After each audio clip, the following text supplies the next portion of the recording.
नमस्कार। Vision IAS के news today के इस अंक में आप सभी का स्वागत है। इस अंक में हम आपके लिए लेकर आए हैं यूपीएससी परीक्षा की दृष्टि से महत्वपूर्ण कुछ अहम खबरें। इस अंक के साथ मैं हूं दिव्या तोमर।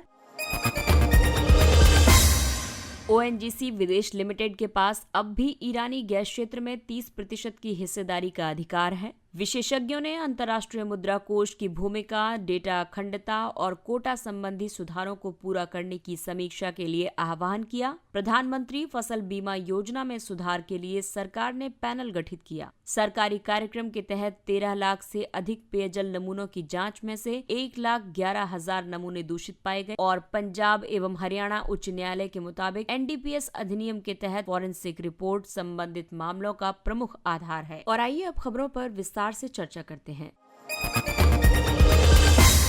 ओएनजीसी विदेश लिमिटेड के पास अब भी ईरानी गैस क्षेत्र में 30% की हिस्सेदारी का अधिकार है। ईरान ने वर्ष 2020 में एक स्थानीय कंपनी को फारस की खाड़ी में स्थित फरजादबी गैस क्षेत्र के विकास का अधिकार प्रदान करने का फैसला किया था। इस निर्णय के बाद भी भारत का दावा है कि ओएनजीसी विदेश लिमिटेड के नेतृत्व वाले भारतीय कंसोर्टियम को इस क्षेत्र में 30% हिस्सेदारी प्राप्त करने का अधिकार है। भारतीय कंसोर्टियम मूल लाइसेंसधारी और इस क्षेत्र की खोज करने वाली इकाई है, यानी कि उसे संविदात्मक आधार पर इस भंडार के विकास और गैस के उत्पादन से संबंधित परियोजना में 30% हिस्सेदारी प्राप्त करने का अधिकार है। ओएनजीसी विदेश का प्राथमिक व्यवसाय भारत के बाहर तेल और गैस के अन्वेषण, विकास और उत्पादन सहित तेल और गैस क्षेत्रों की खोज करना है। ओएनजीसी विदेश लिमिटेड की मौजूदा विदेशी परिसंपत्तियों की बात करें तो स्वतंत्र राष्ट्रों के राष्ट्रमंडल और सुदूर पूर्व में अजरबैजान के कैस्पियन सागर और बाकू क्षेत्र में, बांग्लादेश में बंगाल बेसिन में, म्यांमार के रखाइन तट में, रूस के सखालिन साइबेरिया में और वियतनाम के दक्षिण चीन सागर के नामकोन सोन बेसिन में। वहीं मध्य पूर्व में ओएनजीसी का अधिकार ईरान की फारस की खाड़ी में, इराक के पश्चिमी रेगिस्तान में, सीरिया के यूफ्रेटस ग्राबेन में और संयुक्त अरब अमीरात के जाकुम में है। इसके अलावा अफ्रीका में ओएनजीसी विदेश लिमिटेड की पहुंच लीबिया के साइरेनिका बेसिन, मोजाम्बिक के रोवुमा में और दक्षिण सूडान के ग्रेटर नाइल ऑयल परियोजना में। इसके अलावा लैटिन अमेरिका में ओवीएल के विस्तार की बात करें तो ये ब्राजील के कैंपोस और सर्जिप बेसिन में, कोलंबिया के वेलास्केज और वेनेजुएला के ओरिनिको बेल्ट में तेल और गैस का अन्वेषण करता है। ओएनजीसी विदेश लिमिटेड पेट्रोलियम और प्राकृतिक गैस मंत्रालय के प्रशासनिक नियंत्रण के तहत एक मिनी रत्न उद्यम है। ये तेल और प्राकृतिक गैस निगम लिमिटेड यानी ओएनजीसी के पूर्ण स्वामित्व वाली एक सहायक और विदेश संबंधी शाखा है। अगली खबर अंतर्राष्ट्रीय स्तर के महत्वपूर्ण संस्थान आईएमएफ से जुड़ी है। विशेषज्ञों ने अंतर्राष्ट्रीय मुद्रा कोष की भूमिका, डेटा अखंडता और कोटा संबंधी सुधारों को पूरा करने की समीक्षा के लिए आह्वान किया है। विश्व बैंक समूह और आईएमएफ की वर्ष 2021 की वार्षिक बैठकों की पृष्ठभूमि में प्रमुख विशेषज्ञों ने भारत सहित विकसित एवं उभरती अर्थव्यवस्थाओं की बदलती गतिशीलता के बीच आईएमएफ में सुधारों का सुझाव दिया है। वर्तमान में भारत का कोटा 2.75% है। संयुक्त राज्य अमेरिका का कोटा 16.5% है, जो इसे वीटो शक्ति प्रदान करता है क्योंकि निर्णय 85% के बहुमत के साथ लिए जाते हैं। अब इसमें सुधार के क्षेत्रों की बात की जाए तो सबसे पहले आईएमएफ कोटे की बात करते हैं। इसके तहत किसी सदस्य देश का कोटा सामान्य तौर पर विश्व अर्थव्यवस्था में उसकी सापेक्ष स्थिति को दर्शाता है। प्रत्येक सदस्य का कोटा उसकी वोटिंग शक्ति के साथ साथ उसकी उधार लेने की क्षमता को भी निर्धारित करता है। इस कोटे को विशेष आहरण अधिकार यानी एसडीआर में मूल्य वर्गित किया जाता है। इसके तहत सुझाव ये दिया जाता है कि यूरोपीय संघ के देशों की हिस्सेदारी में उल्लेखनीय ढंग से कमी करनी होगी और ब्रिक्स देशों की हिस्सेदारी में उल्लेखनीय वृद्धि करनी होगी। दूसरा सुधार का बिंदु है अनुच्छेद 4 के तहत परामर्श। इसके तहत कहा जाता है कि आईएमएफ द्वारा प्रत्येक वर्ष आमतौर पर अपने सदस्यों के साथ द्विपक्षीय चर्चा की जाती है और इसके कर्मचारियों द्वारा रिपोर्ट को तैयार किया जाता है। इस रिपोर्ट का उपयोग क्रेडिट रेटिंग एजेंसियों द्वारा किया जाता है। इससे भारत जैसे देशों की धन जुटाने की क्षमता प्रभावित होती है। इसके बारे में विशेषज्ञों ने कहा है कि आईएमएफ को निम्न आय वाले देशों पर ध्यान देना चाहिए और अन्य विकासशील देशों की बाजार से धन जुटाने की गतिविधियों का समर्थन करना चाहिए। अगली खबर कृषि क्षेत्र से। प्रधानमंत्री फसल बीमा योजना में सुधार के लिए सरकार ने पैनल गठित किया। आपको बता दें कि कई राज्यों में इस योजना को छोड़ा जा रहा है, इसलिए सरकार ने इस योजना के संबंध में संधारणीय वित्तीय और परिचालन मॉडल का सुझाव देने के लिए एक कार्यदल का गठन किया है। प्रधानमंत्री फसल बीमा योजना के कार्यान्वयन में कई चुनौतियां आ रही हैं। कई राज्य इस योजना को छोड़ने का निर्णय ले रहे हैं क्योंकि केंद्र के अपनी सब्सिडी हिस्सेदारी को सीमित करने के बाद राज्यों को प्रीमियम का अधिक हिस्सा प्रदान करना होगा। इससे पहले केंद्र ने सिंचित क्षेत्र में प्रीमियम सब्सिडी के अपने हिस्से को 50% से घटाकर 25% और असिंचित क्षेत्रों के लिए 30% कर दिया था। इसके अलावा दूसरी मुख्य चुनौती है प्रीमियम बाजार की मजबूती और निविदाओं में पर्याप्त भागीदारी की कमी। जैसे जैसे किसानों की संख्या घटेगी, प्रीमियम की दरों में वृद्धि होगी और राज्य सरकारों को इस अंतर को भरना होगा। ऐसा इसलिए होगा क्योंकि केंद्र ने अब इस योजना को स्वैच्छिक बना दिया है। बीमाकर्ता द्वारा किसानों के दावे को कम स्वीकृति प्रदान की जाती है। इसके अलावा मुख्य चुनौती ये भी है कि बीमाकर्ता द्वारा किसानों के दावों को कम स्वीकृति प्रदान की जाती और वे दावों के निपटान में देरी करते हैं। प्रधानमंत्री फसल बीमा योजना के द्वारा कई प्रीमियम दर पर गैर निवार्य प्राकृतिक विपदा के विरुद्ध बुआई के पहले से लेकर कटाई के बाद की अवधि तक स्वैच्छिक व्यापक फसल बीमा प्रदान किया जाता है। इसके तहत खरीफ फसलों के लिए प्रीमियम राशि 2% है, रबी फसलों के लिए 1.5% और बागवानी तथा वाणिज्यिक फसलों के लिए 5% है। इस योजना के तहत लाभार्थी अधिसूचित क्षेत्र में अधिसूचित फसल उगाने वाले बटाईदार और काश्तकार किसानों सहित सभी किसान हो सकते हैं। इसके अलावा बीमा की इकाई को राज्य सरकार द्वारा निर्धारित किया जाता है। पहले ये योजना ऋणी किसानों के लिए अनिवार्य थी।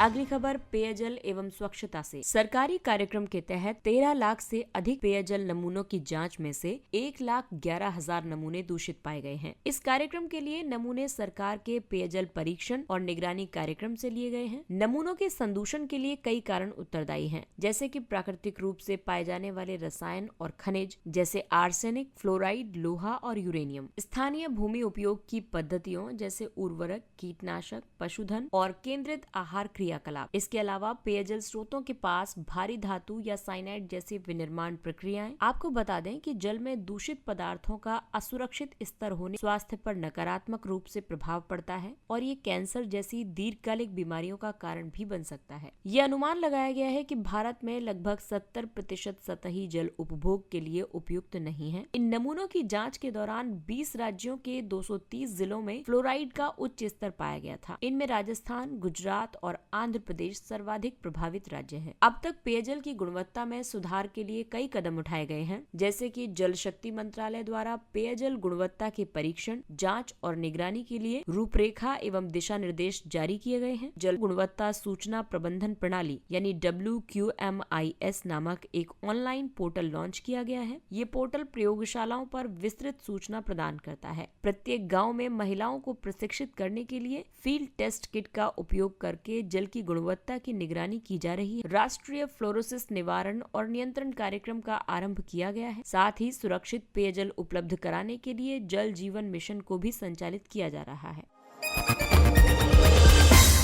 अगली खबर पेपर 2 के टॉपिक न्यायपालिका से। पंजाब और हरियाणा उच्च न्यायालय के मुताबिक NDPS अधिनियम के तहत फॉरेंसिक रिपोर्ट संबंधित मामलों का प्रमुख आधार है। एक महत्वपूर्ण पर्यवेक्षण में उच्च न्यायालय ने कहा है कि फॉरेंसिक रिपोर्ट के अभाव में अभियोजन पक्ष का पूरा मामला आधारहीन हो जाएगा। आइए अब आपको बताते हैं NDPS एक्ट के बारे में। NDPS यानी narcotic drugs and psychotropic substances act 1985 यानी स्वापक औषधि और मनः प्रभावी पदार्थ अधिनियम 1985। NDPS अधिनियम स्वापक औषधि या मनः प्रभावी पदार्थ के कब्जे, खरीद, बिक्री, परिवहन और उपभोग को दंडित करता है। NDPS अधिनियम स्वापक औषधि को कोका पत्ती, कैनाबिस, अफीम, पोस्त के दाने के बाई प्रोडक्ट्स और केंद्र सरकार द्वारा अधिसूचित अन्य स्वापक औषधि के रूप में परिभाषित करता है। आपको बता दें कि वैज्ञानिक या औषधीय प्रयोजन के लिए ऐसे पदार्थों के किसी भी उपयोग को अधिनियम की कठोरता से छूट प्रदान की गई है। इस अधिनियम के अंतर्गत जब तक आरोपी अपराध में अपनी गैर संलिप्तता सिद्ध नहीं कर देता तब तक ये माना जाता है कि आरोपी ने अपराध किया है। एनडीपीएस अधिनियम के तहत दंडनीय प्रत्येक अपराध संज्ञेय प्रकृति का है, यानी कि अधिकारी बिना वारंट के व्यक्ति को गिरफ्तार कर सकते हैं। आपको बता दें कि एनडीपीएस के तहत एक अधिकार के रूप में जमानत की मांग नहीं की जा सकती। स्वापक औषधि या मनः प्रभावी पदार्थ के उपभोग या इसकी कम मात्रा लेने वाले अपराधों के दोषी एडिक्ट व्यक्ति अगर स्वेच्छा से नशा मुक्ति करने या फिर शराब छोड़ने के उपचार में शामिल होते हैं तो वे अभियोजन से उन्मुक्त होंगे, यानी कि उन पर कोई कठोर दंडात्मक कार्रवाई करने से उनको छूट मिल सकती है। आइए अब बात करते हैं कुछ अन्य महत्वपूर्ण सुर्खियों की। कुछ मामलों की अनिवार्य ई फाइलिंग। हाल ही में उच्चतम न्यायालय की ई समिति ने ई फाइलिंग को लेकर उच्च न्यायालयों को एक निर्देश जारी किया है। इस निर्देश के तहत उन्हें ये सुनिश्चित करने को कहा गया है कि 1 जनवरी 2022 से कुछ श्रेणियों में सरकार द्वारा दायर मामलों या याचिकाओं की ई फाइलिंग अनिवार्य की जाएगी। ये भारतीय न्यायपालिका की ओर से डिजिटलीकरण के प्रयास का हिस्सा है। साथ ही इससे राजस्व, कर, मध्यस्थता, वाणिज्यिक विवाद आदि जैसे सभी मामलों के लिए कुछ श्रेणियों में कुछ मामलों में आवश्यक भौतिक प्रतियों की आवश्यकता समाप्त हो जाएगी। अगला है धन वितरण के लिए वैश्विक अभियान, साझा समृद्धि अभियान। हाल ही में चीन के राष्ट्रपति शी जिनपिंग ने कहा है कि साझा समृद्धि के लिए उनकी सरकार द्वारा शुरू किए गए मौजूदा प्रयास को लंबे समय तक जारी रखा जाएगा। ये प्रमुख साझा समृद्धि पहल देश के व्यापक और सतत धन संबंधी अंतर को समाप्त करने के लिए नीतिगत कदमों, बाजार बल, मार्केट फोर्सेज और परोपकारी व्यवहारों के मिश्रण के साथ चीनी समाज को अधिक समतामूलक बनाने में मदद करेंगे। वहीं जापान में धन पुनर्वितरण परिषद का गठन किया गया है। हाल ही में जापान के प्रधानमंत्री ने धन पुनर्वितरण परिषद का अनावरण किया है। ये धन संबंधी असमानताओं से निपटने और घरों में धन के पुनर्वितरण को सुनिश्चित करने तथा इसके लिए रणनीति को विकसित करने में मदद करेगी। इसके तहत एक व्यापक मध्यम वर्ग के पुनर्निर्माण के लिए विकास और वितरण के एक सुचक्र के निर्माण पर ध्यान केंद्रित किया जाएगा। NSE shine Boolean blockchain platform, ये गोल्ड बुलियन के लिए आरंभ किया गया एक ब्लॉकचेन प्लेटफॉर्म है। इसे India gold policy centre and Indian Boolean and jewellers association के समर्थन में चेन फ्लक्स के साथ नेशनल स्टॉक एक्सचेंज द्वारा लॉन्च किया गया है। भारत के लिए ये पहला मौका है जहां NSE shine platform gold derivative अनुबंधों के निपटान के क्रम में बुलियन बार एकीकरण के लिए एक डेटा फ्रेमवर्क प्रदान करेगा। ये प्रत्येक बुलियन बार आईडी से संबंधित डेटा सुरक्षा, डेटा अखंडता और डेटा ट्रेसेबिलिटी को सुनिश्चित करने में भी हमेशा मदद करेगा। ई श्रम पोर्टल पर पंजीकरण करा चुके श्रमिकों की संख्या हाल ही में बढ़कर 4 करोड़ से अधिक हो गई है। श्रम और रोजगार मंत्रालय ने असंगठित कामगारों का राष्ट्रीय डेटाबेस सृजित करने के लिए ई श्रम पोर्टल को विकसित किया है। इसका उद्देश्य उनकी रोजगार योग्यता को व्यापक रूप से बढ़ाना और उन तक सामाजिक सुरक्षा योजनाओं के लाभों का विस्तार करना है। यह असंगठित श्रमिकों के लिए निर्मित किया गया पहला राष्ट्रीय डेटाबेस है। यदि कोई कर्मचारी ई श्रम पोर्टल पर पंजीकृत है और दुर्घटनाग्रस्त हो जाता है और दुर्घटना में उसकी मृत्यु हो जाती है या वो स्थायी रूप से दिव्यांग हो जाता है तो ऐसी स्थिति में उसे या उसके परिवार को 2 लाख रुपए की राशि और उसकी आंशिक दिव्यांगता की स्थिति में 1 लाख रुपए की राशि प्रदान की जाएगी।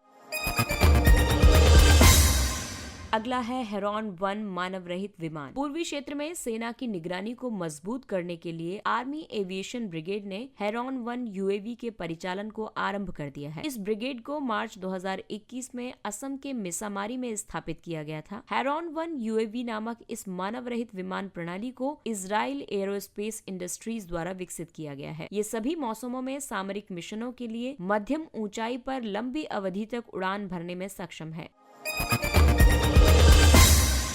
आइए बात करते हैं सुर्खियों में रहे सैन्य अभ्यास के बारे में। मित्र शक्ति, ये भारतीय सेना और श्रीलंकाई सेना के बीच आयोजित किए जाने वाला एक संयुक्त सैन्य अभ्यास है। दूसरा है युद्धाभ्यास, ये भारत और अमेरिका के बीच आयोजित किए जाने वाला एक संयुक्त प्रशिक्षण अभ्यास है। तीसरा है कैम्ब्रियन पेट्रोल अभ्यास, ये ब्रिटेन की सेना द्वारा आयोजित किया जाता है जिसे अक्सर ओलंपिक्स ऑफ मिलिट्री पेट्रोलिंग भी कहा जाता है। हाल ही में इस अभ्यास में भारतीय सेना की एक टुकड़ी को गोल्ड मेडल से सम्मानित किया गया था।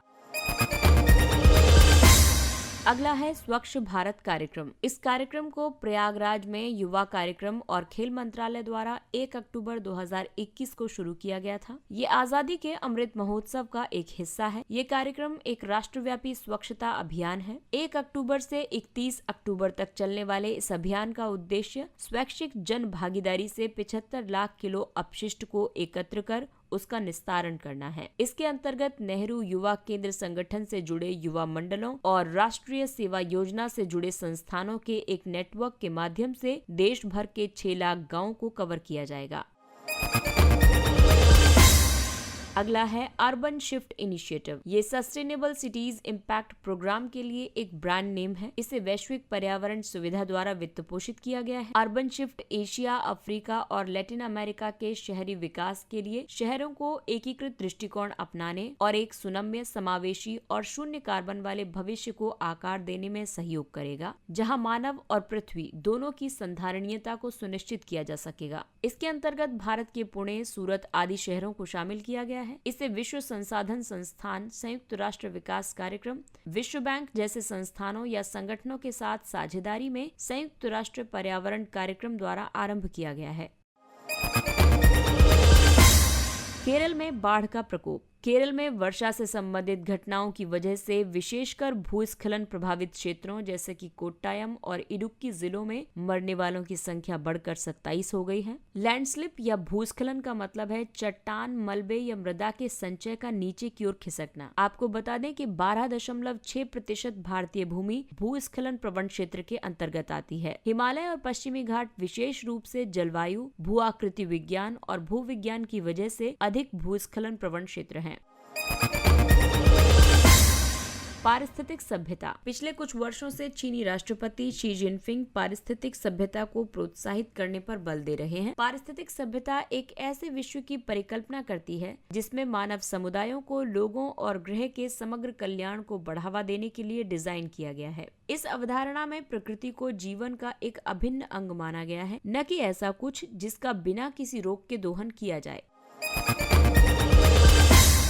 नासा का लूसी मिशन। ये सौर ऊर्जा संचालित नासा का पहला मिशन है। ये बृहस्पति के ट्रोजन क्षुद्रग्रहों का अध्ययन करने वाला प्रथम अंतरिक्ष मिशन होगा। इसका उद्देश्य 4.5 अरब वर्ष पूर्व सौर मंडल के निर्माण से संबंधित नई अंतर्दृष्टि प्राप्त करना है। ये ट्रोजन 2 असमान समूहों में सूर्य की परिक्रमा करते हैं, जिसमें एक समूह बृहस्पति से आगे और दूसरा बृहस्पति के पीछे है। क्षुद्र ग्रहों को कई श्रेणियों में विभाजित किया जा सकता है। पहली श्रेणी में मंगल और बृहस्पति के बीच मुख्य क्षुद्र ग्रह पट्टी में पाए जाते हैं। दूसरे हैं ट्रोजन क्षुद्र ग्रह, जो एक बड़े ग्रह के साथ अपनी कक्षा साझा करते हैं। और तीसरे होते हैं पृथ्वी के निकटवर्ती क्षुद्र ग्रह, जिनकी कक्षाएं पृथ्वी के पास से होकर गुजरती हैं।